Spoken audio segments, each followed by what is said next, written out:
as an anti-Semite. She said something, this is how anti-Semitic it was apparently. She said something that Thomas Friedman, major supporter of Israel, has said. Thomas Friedman said at the New York Times that an applause that Bibi Netanyahu received was paid for by the Israel lobby. An Israel lobby, any lobby is a lobby. A lobby uses money to influence politics and politicians. That's what AIPAC does. Yeah, it's just literally, it's the same thing. I don't get why people are so freaked out about this. It's because it's just literally the way it happens. Like, people at AIPAC pay money to influence the ideas and positions of a politician. Like, that's just the way it works. It's literally that simple, dude. It's literally that simple. Yeah. So that's pretty much where we land on that one with Katie Halper. Yeah, explaining it pretty easily there. Under a banner, exposed the left's anti-Semitism problem. And again, love her just shaking her head while Matt Schlapp's talking. That's how you know it's going to be good.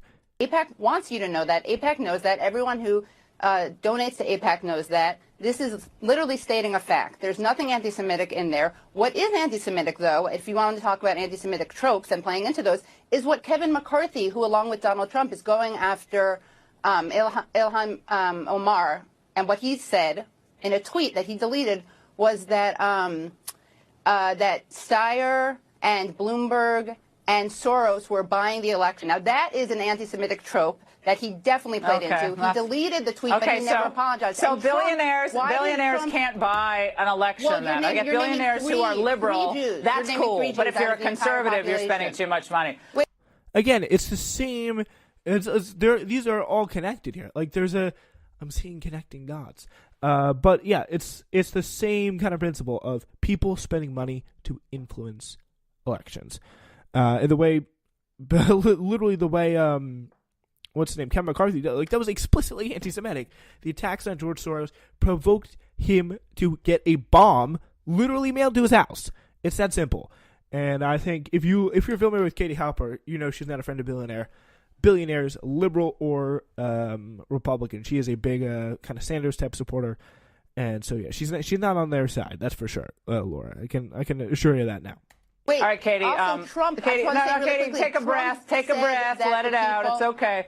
Take a breath, Katie. No one can understand if you talk over me, sweetie. Crazy. I get annoyed by hypocrisy and Islamophobia. Well, I get annoyed when people talk. Oh, sweetie. Oh, the content, like such an just an absolute asshole as normal to her liberal guest there for Laura Ingraham. No surprise. Over it because our viewers can't actually hear what we're saying, so I want them to hear you, and then I want them to hear everybody. Okay, Matt didn't interrupt you, so try to just take a breath. All right, this is the Jerusalem Post today. Don't roll your eyes. My daughter does that, and it gets. No one interrupted anybody. Yeah, literally, the only person doing any interrupting was Laura Ingraham herself. She wasn't done.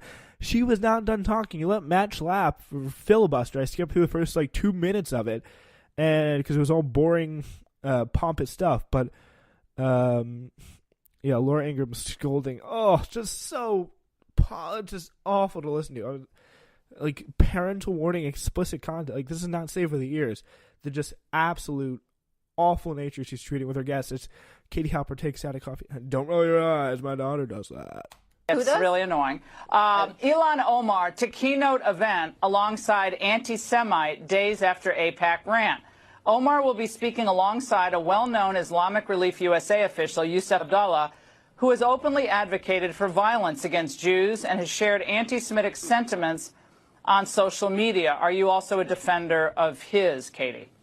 I don't know about his bio. I do know that Chuck Schumer has said things that are very Islamophobic, for instance, and no one asked him to apologize. That's the problem, is that there's this double standard. But no pattern.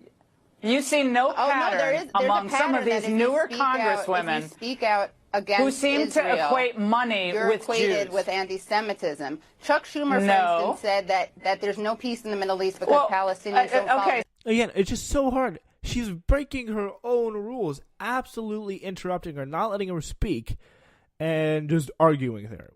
It's insane. Like, how does she, you're yelling at her, it's hard to hear. It's like, who do you listen to? Do you listen to her? Do you listen to Laura Ingraham going, no, actually, don't roll your eyes at me. So, Katie, which is theocracy. Her tweet in 2012, I'm just trying to understand, I want to get to Matt, but I'm trying to understand, your level of support for her views, okay? Because when I Millions of hear Jews support her. Jews control the money or anything hinting at that, then that's a trigger. The left loves to hear about triggers. Right, well, I that know. triggers a lot of people who remember the Holocaust. It triggers them, Yeah, that's and I right. think justifiably Right, but so. I have a question, Here's though, here's from- what she said in 2012. Israel had.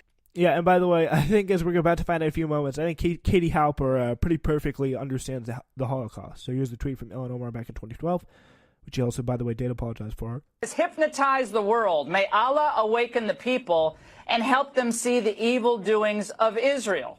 Now, Matt, I would think most people would say that was anti-Semitic.